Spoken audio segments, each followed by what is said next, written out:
各位网友大家好，欢迎来到包明说。这期的话题说一说美军无人机再一次冒充民航客机抵近我沿海侦察，这个行为极其的恶劣。根据我国智库南海战略态势感知平台发布的消息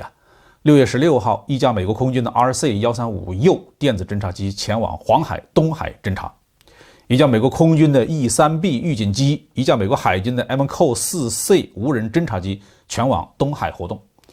另外一架美国空军的 RC-135W 电子侦察机前往南海侦察。这些飞机中行为最为恶劣的是那一架 MQ-4C 无人侦察机，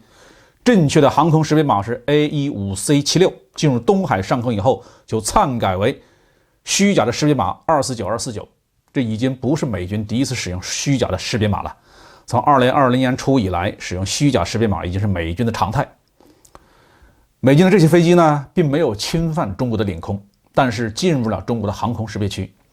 在过去几年呢，美国军机在侦察行动中经常会发射民用客机的识别码，想要让民航系统误以为这是外国的客机。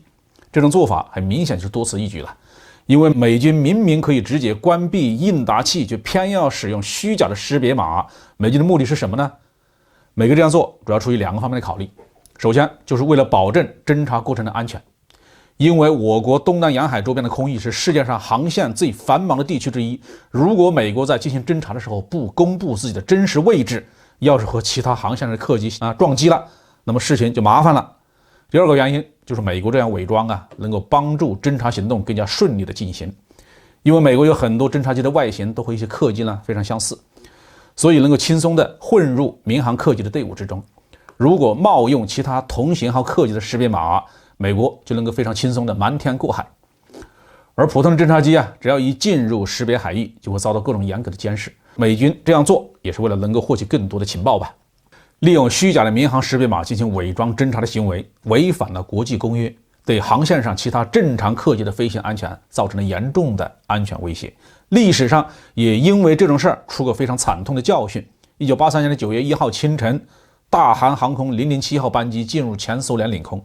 就被苏防空系统误认为是美国的侦察机，被前往拦截的苏15拦截机击落，机上240名乘客以及29名机组成员，共计269人无一幸存。根据环球网的报道，在去年针对美军频繁出现的伪装侦察行动，我国外交部曾经正式的给出过回应，但是美军依然如故，从未做出过改变。实际上，几乎每次美国军机使用虚假识别码在我国周边的侦察，总是能被识别出来。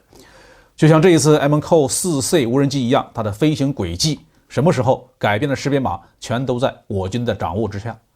这个事实，相信美军也知道，意味着什么？这意味着中方随时可以让美军吃哑巴亏。至于说具体细节是怎么样的，我这就不多说了。另外，美国军机抵近我国领空侦察，实际上侦察是双向的。我国的雷达网和电子信号侦察系统也在搜集这些军机的雷达反射特征和电磁信号特征。这些数据在战时是大有用处，能够帮助我们的防空系统和我们的战斗机更容易的远距离的发现和追踪这些美军的飞机。在和平时期我们对美军并未侵入我国领空的这些侦察活动不好做出激烈的反应。但是针对美国军机使用虚假识别号冒充民航客机的行为，我们可以加大批判揭露的力度，让全世界都知道美军的无耻行径。好，这期话题就说到这儿。